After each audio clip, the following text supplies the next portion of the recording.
Olá, queridos amigos. A leitura do capítulo de hoje nos leva ao relato da consumação do sacrifício de Jesus por nossos pecados na cruz. Desde o momento da entrevista com Pilatos até seu sepultamento, evidentemente, podemos sentir a emoção deste relato. Podemos dizer muito sobre essas horas tão sagradas e significativas para a humanidade, para todo o universo, tanto que passaremos a eternidade entendendo as verdades, as implicações desses eventos cruciais, registrados em um espaço tão curto, mas certamente podemos conversar muito do que tudo isso significou para nós. Quando Jesus foi levado amarrado diante de Pilatos, ficou evidente para ele que Jesus era inocente e que um plano sombrio havia sido orquestrado para tirar a sua vida. O versículo 10 indica que Pilatos sabia que, por inveja, os principais dos sacerdotes o tinham entregado. Então, aproveitando-se da tradição de libertar um prisioneiro, Pilatos convoca um conhecido criminoso assassino chamado Barrabás, tentando fazer com que a multidão pedisse a libertação de Jesus. Mas os principais sacerdotes incitaram o povo a pedir a libertação de quem? De Barrabás. Pilatos pergunta: "Que quereis, pois, que faça daquele a quem chamais rei dos judeus?" Eles tornaram a clamar: "Crucifica-o!" Então Pilatos, querendo satisfazer a multidão, soltou-lhes Barrabás e açoitado Jesus, o entregou para que fosse crucificado.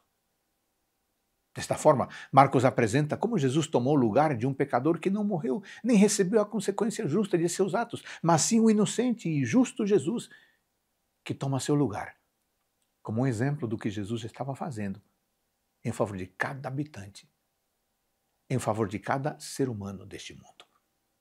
O relato de Marcos, nos próximos versículos, detalha o sofrimento de Cristo, como ele foi castigado, humilhado, acrescentando um comentário pessoal no versículo 28, que diz: "E cumpriu-se a escritura que diz, e com os malfeitores foi contado."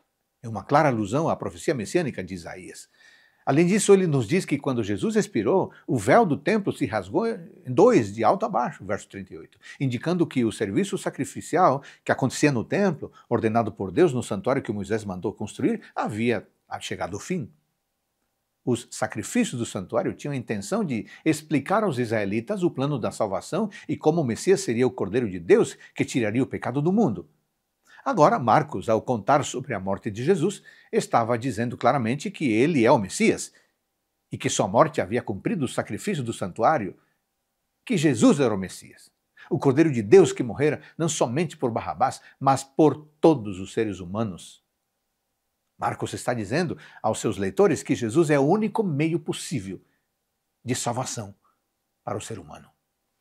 O capítulo 15 conclui com mais alguns detalhes: o sepultamento de Jesus, realizado por José de Arimateia, a presença de Maria Madalena e Maria, a mãe de Jesus, em todo o processo, e uma declaração chocante do centurião que estava diante de Jesus no momento de sua morte, que exclamara: "Verdadeiramente, este homem era o Filho de Deus." Mostrando mais uma vez como a fé em Jesus é exercida por aqueles que são aparentemente indignos da salvação, abrindo as portas do Evangelho para além do povo judeu, para todos que contemplam Cristo e seu sacrifício e querem reconhecê-lo como Salvador, temos essa manifestação deste homem fora do povo de Deus. Hoje Deus nos dá mais uma vez a oportunidade de aceitar o sacrifício de Cristo, que deu sua vida voluntariamente para que você e eu pudéssemos ser perdoados e ter a vida eterna por seu sacrifício. Você deseja aceitar o sacrifício de Cristo hoje e receber a salvação que Ele oferece através de seu sangue derramado? Aceite. É a melhor resposta a um Deus que nos ama.